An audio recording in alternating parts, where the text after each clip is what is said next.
Not all guidance is created equal. Sometimes you need someone to show you the way. Sometimes you need someone to ask the right questions.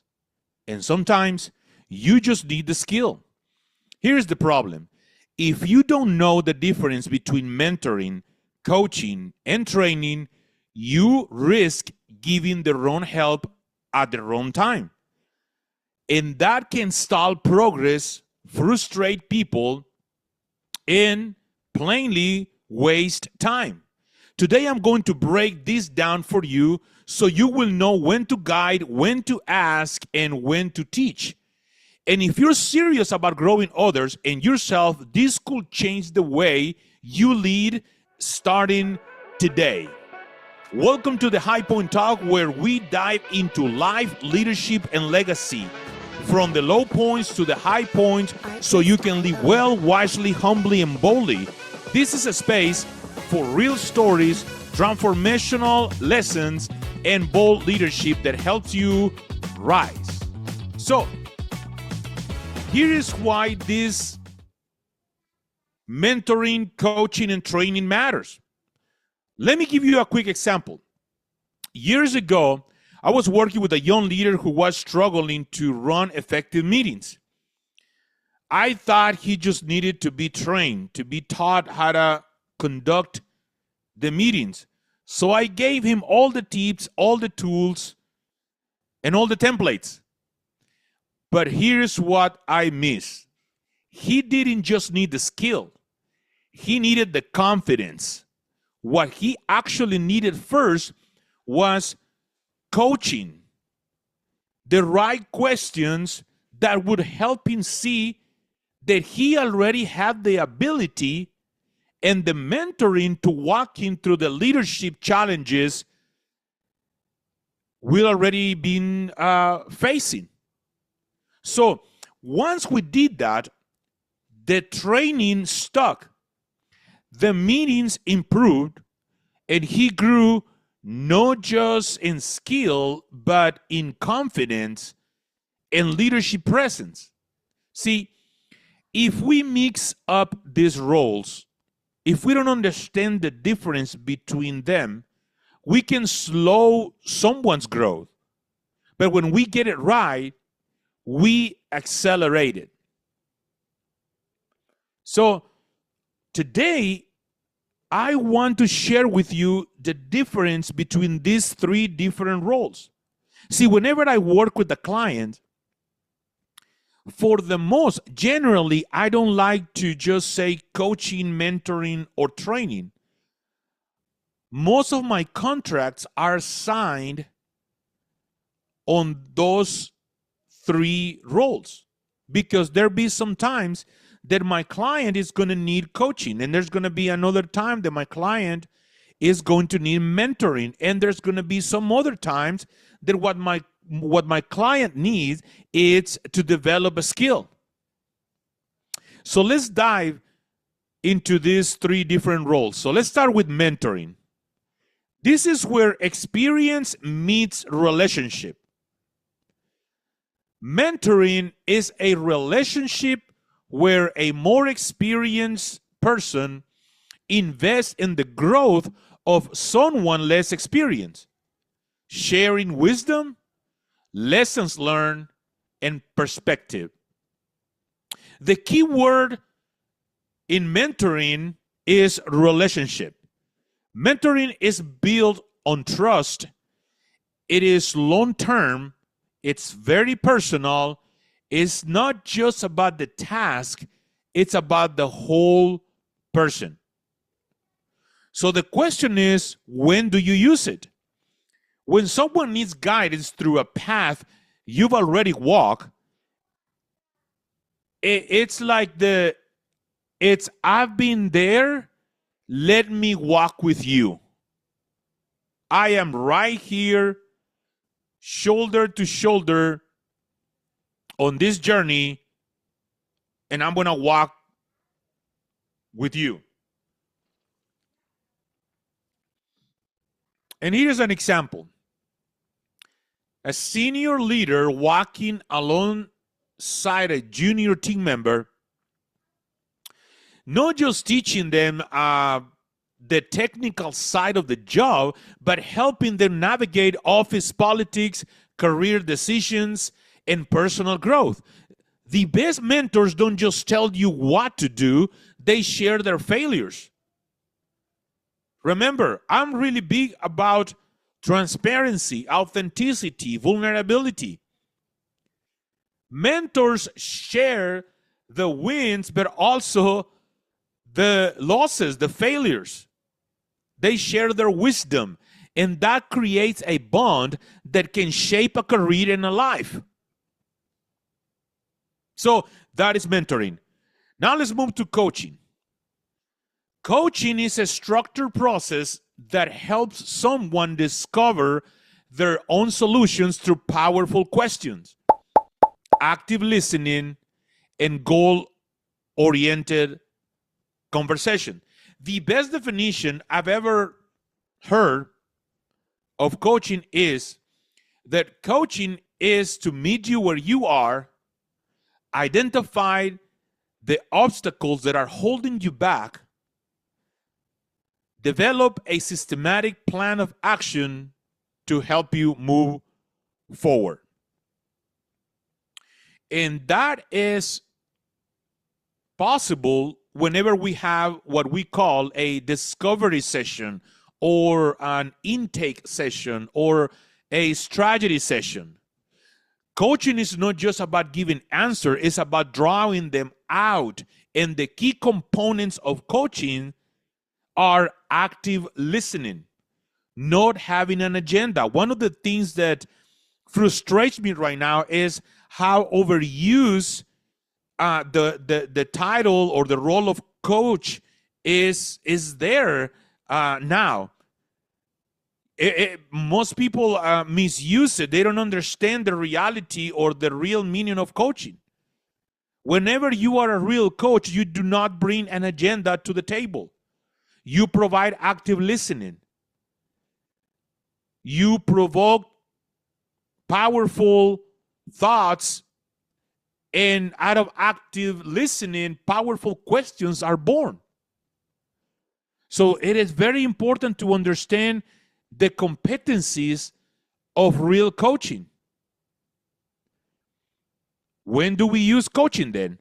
When the person already has the knowledge, experience of or skill, but needs clarity, focus, or accountability to reach the next level. An example of that will be a leadership coach helping a manager improve decision making, not by telling them what to do, but by asking the right questions, unlocking their thinking. I like to call it a thinking partner. Questions like, what do you want to do? How do you see it happening? And how can I best support you? What needs to happen for you to blank? How would you like to be kept accountable to that goal that you're setting right now?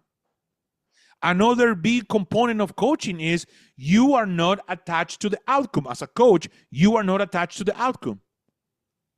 The responsibility is on the coachee.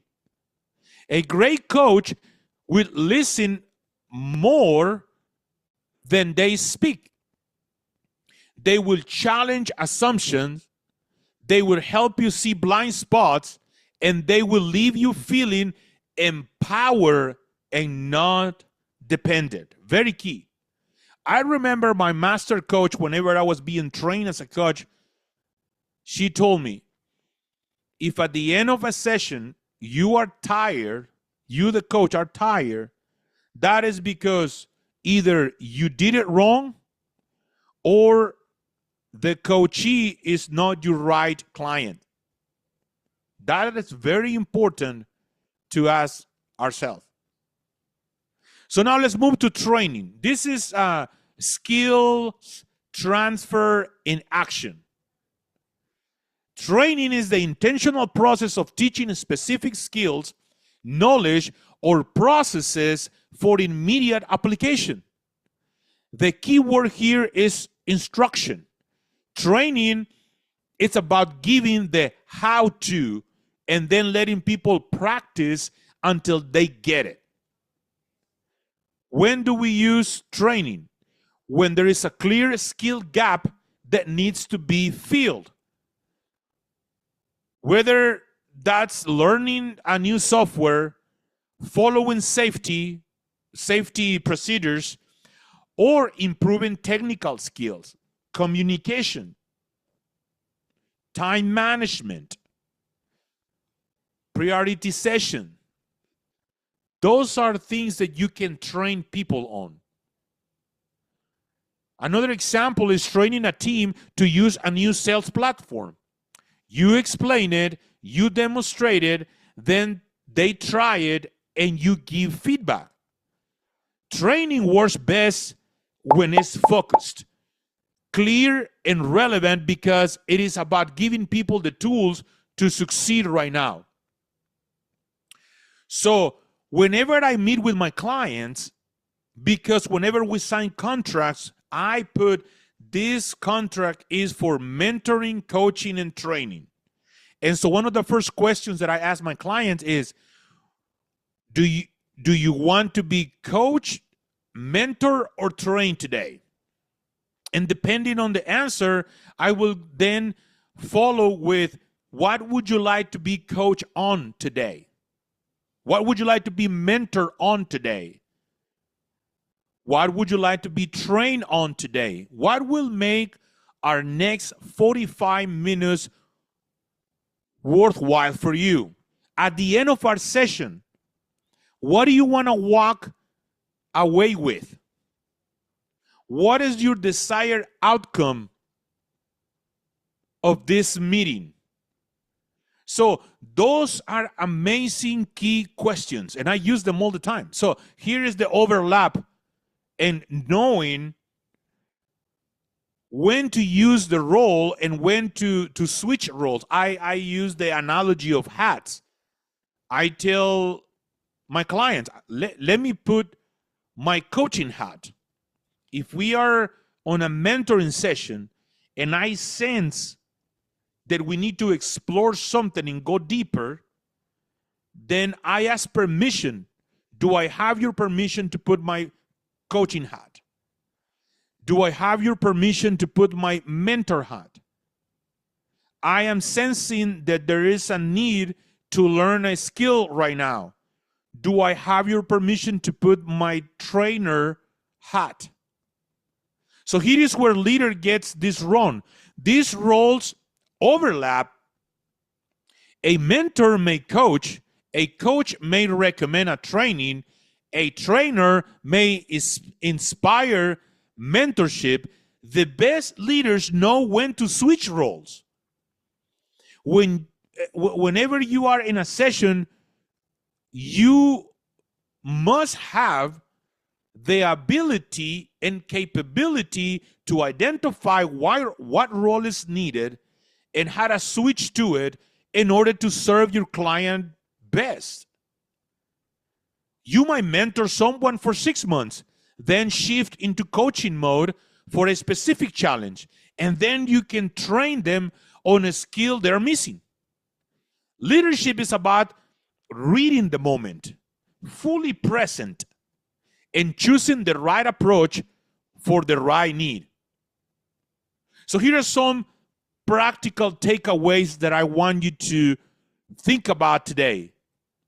This is the quick framework that I want to give you. If you're providing help, ask, does this person need guidance, which is mentoring? Does it need clarity, which is coaching? Or does this person need a skill, which is training? If you are the provider, you ask those questions. Is it guidance?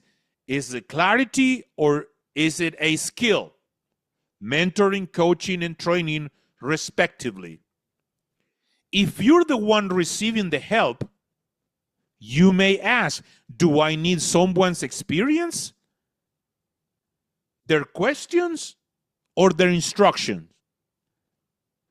When you match the role to the need, growth happens faster and with less frustration.